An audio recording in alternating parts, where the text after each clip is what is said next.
सीता महालक्ष्मी नाम्नी इमां कन्यां वृणीध्वं वृणीमहे अंता ఒక మారు చెప్పండి दास्यामि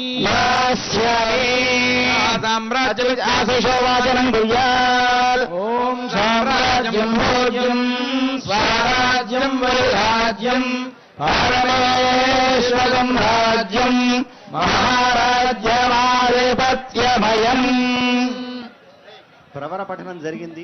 ఈ ప్రవర కార్యక్రమంలో మనకు ఋత్విగ్వరణ వీళ్ళని కొంతమంది 8 మంది అష్టో బ్రాహ్మణాన్ ప్రేషయిత్వా అని 8 దిక్కులకు కొంతమందిని పంపించారు. సరైనటువంటి వధువును వెతుక్కురమ్మని పంపించారు. వారు 8 దిక్కులకు వెళ్ళేటువంటి వాళ్ళ కోసమని వరణ ఇచ్చారు. మీరు 8 దిక్కులకు వెళ్ళి ఒక అమ్మాయిని చక్కగా వెతుక్కురండి అబ్బాయికి అని.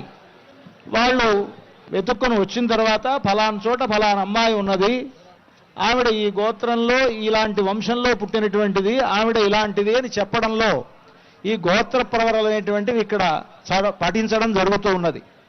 భద్రాచల క్షేత్రంలో వెలసినటువంటి రామచంద్రమూర్తి ఆయన స్వయం వ్యక్తమూర్తి.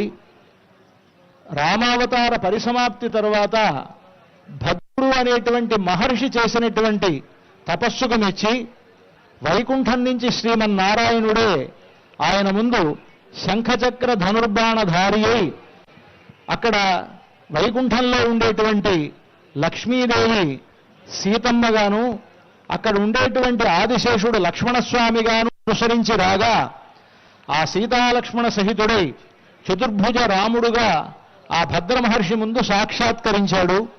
భద్రమహర్షి ఆ స్వామిని కోరుకున్నాడు, స్వామి నువ్వు నాకు దర్శనమిచ్చినటువంటి రూపంతో నిరంతరం నా శిరస్సు మీద ఉండి భక్తులందరినీ కూడా అర్చామూర్తిగా అనుగ్రహించవలసిందని ప్రార్థిస్తే అప్పుడు ఆ స్వామి ఆ భద్రమహర్షిని ఒక కొండగా మార్చి ఆ కొండపై ఇక్కడ స్వయం వ్యక్తంగా ఆవిర్భవించి ఉన్నాడు అని అంటారు. ఈ క్షేత్ర పురాణం ఆ విధంగా చెప్తున్నది. కనుక ఇక్కడ ఉండేటువంటి రామచంద్రమూర్తిని విభవమూర్తిగాను అర్చామూర్తిగాను భావించేటువంటి 2 భావనలు మనకు కనిపిస్తాయి.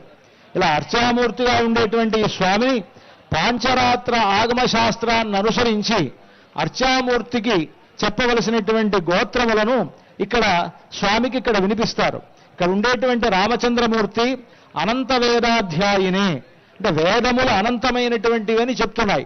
భరద్వాజుడనేటువంటి మహర్షి చాలా కాలం వేదములన్నీ అధ్యయనం చేయాలని ప్రయత్నించినా అనంతములు వేదములు అని తెలుసుకొని అది మన వల్ల సాధ్యం కాదనుకున్నట్టు ఆయన. కనుక అలాంటి అనంత వేదం అనంతావే వేదాహ అని వేదములు అనంతములు, అటువంటి అనంత వేదాధ్యాయి భగవంతుడు రామచంద్రమూర్తి.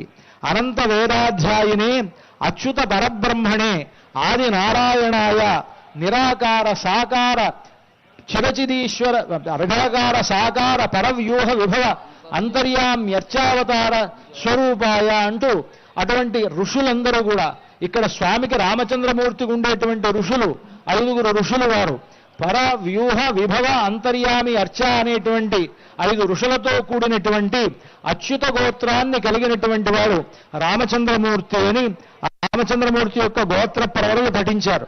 ఇక సీతమ్మ వారు కూడా ఆ రాముడికి తగినటువంటిదిగా ఉండాలి కదా, అందుకని సీతమ్మ వారి గోత్రం ఏమిటి అని అంటే ఆవిడ గోత్రం సౌభాగ్య గోత్రం అని అన్నారు. ఆవిడ సీతమ్మ వారు చతుర్వేదాధ్యాయిని, 4 వేదములుగా ఉండేటువంటి వాటిని అధ్యయనం చేసినటువంటి ఆవిడ. ఈవిడకు ఉండేటువంటి ఋషులు 3. చిదచిదీశ్వర త్రయారుషయ, చిత్తు అచిత్తు ఈశ్వరుడు అనేటువంటి తత్వములు ఏవైతే ఉన్నాయో ఆ తత్వములనే ఋషులుగా కలిగినటువంటి గోత్రం సౌభాగ్య గోత్రం. అటువంటి సౌభాగ్య గోత్రోద్భవి అయినటువంటి సీతా మహాలక్ష్మి ఇక్కడ వధువుగా ఉన్నది. కనుక ఈ వధూవరులిద్దరి యొక్క గోత్రములను చక్కగా ఈ 8 దిక్కులలో ఉండేటువంటి బ్రాహ్మణోత్తములు వచ్చి పఠించి వారిద్దరి కళ్యాణానికి సన్నద్ధం చేసి అందరి చేత అనిపించారు దాస్యామి అని. దాస్యామి అని అంటే మేమంతా కన్యాదాతలుగా ఉండి ఈ సీతమ్మ వారిని రామచంద్రమూర్తికి మేము కన్యాదానం చేస్తున్నాము అని ఇక్కడ మన అందరి చేత. ఇక్కడ దేవుడి పెళ్లికి అందరూ పెద్దలే అంటారు. ఇక్కడ ఇంకొక విషయం, రామచంద్రమూర్తి ఒక్కడే ఇక్కడ పురుషుడి వైపున ఉండేటువంటి వాడు. ఆయన వైపు ఎవరం లేము. మనమందరం ఎవరు అంటే ఆడపెళ్లి వాళ్ళమే మనమంతా కూడా. కనుక మనమంతా కూడా సీతమ్మ వారి పక్షంలోనే ఉండి సీతమ్మ వారిని కన్యాదానం చేస్తున్నాం మేము అని అంటారనమాట. కనుక దాస్యామి అని అందరి చేత అనిపించి ఆ గోత్ర ప్రవరలను ఇక్కడ అర్చక స్వాములు పఠించారు. ఆ తర్వాత కార్యక్రమాన్ని అర్చక స్వాములు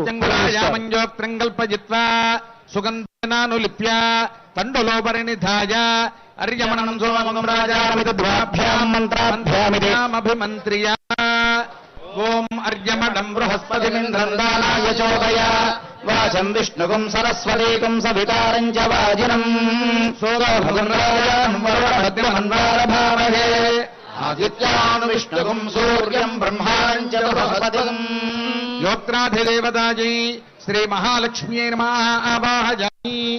ఓం ఐం హ్రీం శ్రీం త్రిజై నమః. విష్ణోరాడమతీతమంత్రేణ ప్రతిధరమభిమంత్రియ. ఓం విష్ణోరాడమసి విష్ణో పృష్ఠమసి విష్ణోస్నేత్రే స్థో విష్ణోస్యోరసి విష్ణోర్ధ్రువమసి వైష్ణవమసి విష్ణవే త్వామంత్రేణ యజ్ఞోపవేతమంత్రియ. ఓం గంధద్వారాంగురాధరిషాం నిత్యౌష్టాంగరీషీ ఈశ్వరీం సర్వభూతానాం తామిహోపక్వయే శ్రియం. యజ్ఞోపవేదాధిష్ఠాన దేవతాయ శ్రీమన్నారాయణాయ నమః ఆవాహయామి. ఓం నమో భగవతే వాసుదేవాయ. ఆవాహిత శ్రీమన్నారాయణాయ నమః. శ్రీ మహాలక్ష్మ్యై నమః. అర్ఘ్యం సమర్పయామి, గంధం సమర్పయామి, పుష్పం సమర్పయామి, ధూపమాఘ్రాపయామి, దీపం చ సందర్శయామి. ఓం మహామనందాయ కాలాగ్నిరూపాయ జగద్ధూమ సుగంధినే సర్వగంధవాహాయ నమః స్వాహా. ఓం ఉద్దేశ్యస్వజాత వేదో భగ్నందరమ